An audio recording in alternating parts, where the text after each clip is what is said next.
მერკური, როდესაც არის ტყუპებში, მეგობრებო, ხო? საერთოდ ასტროლოგიაში ვეძახით ძლიერ მდებარეობას მერკური ტყუპებში. ფსიქოლოგიური ასაკი მერკურის ეს არის, როცა მე ლაპარაკს ვიწყებ, მეზობლის ბავშვებთან ცოტა კომუნიკაცია ვისწავლო მაგალითად, ხო?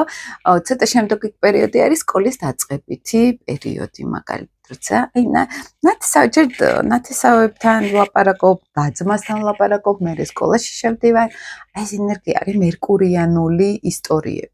ესეთი ადამიანი შეიძლება იყოს ყველაფერი რა ინტერესებს, ძალიან ცნობის მოყვარე არის. თუ განვითარებული მერკური ტყუპი არის, სულ კითხულობენ წიგნებს, მაგალითად, სულ ურთიერთობები ჭირდებათ, სულ კომუნიკაცია ჭირდებათ, მაგალითად, და ნეგატიურ ვარიანტში ეს შეიძლება იყოს ზედაპირული ადამიანი, რომელიც ყველაფერით ინტერესდება, ოღონდ ყვითელი პრესის დონეზე. რაღაც დიდ წიგნს კი არ წაიკითხა, ჟურნალს გადაათვალიერებს უცებ, ხო, ესეც მერკურიანული ენერგია არის ტყუპების შემთხვევაში.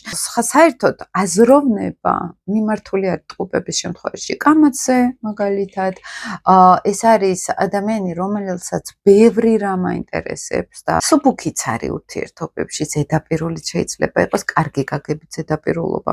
მარტივად რომ შეგიძლია მოაგვარო, იქ ინფორმაცია იქნება თუ რა იქნება, ეს ტყუპური ენერგია არის და ამ ადამიანს შეუძლია ძალიან მარტივად, სუბუქად შეხედოს სირთულეებს, პრობლემებს. ვერ დაელაპარაკები მერკური ტყუპის ტიპажს, რაღაც ამ ძიმე დრამატულ პრობლემებს. თუ დაელაპარაკები, მოგისმენს, გაგიგებს, მაგრამ ცოტა იოლათად შეგახედებს რაღაცებზე, ხო? და ის კარგი კუთხით გულისხმობ.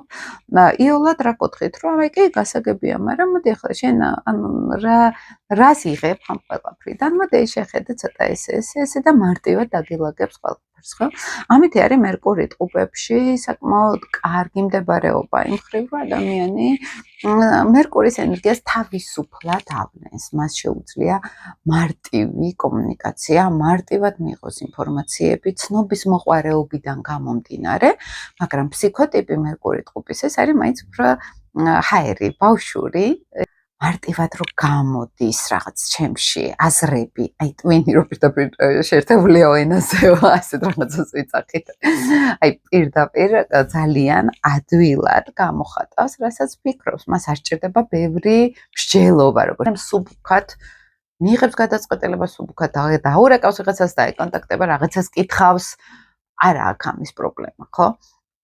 როცა არის მერკური, მაგალითად, მესამე სახლში, ესეც იგივე ენერგია არის, ეს ადამიანი არის მოთხოვნილება აქვს ტელეფონზე ლაპარაკობდეს, ნათესავებთან კონტაქტზე იყოს, კაფეში მეგობრებთან ერთად ხშირად იყოს, სულ ურთიერთობები ჭირდება, ხო მას. მისი გონება, მისი ფიქრები არის ორიენტირებული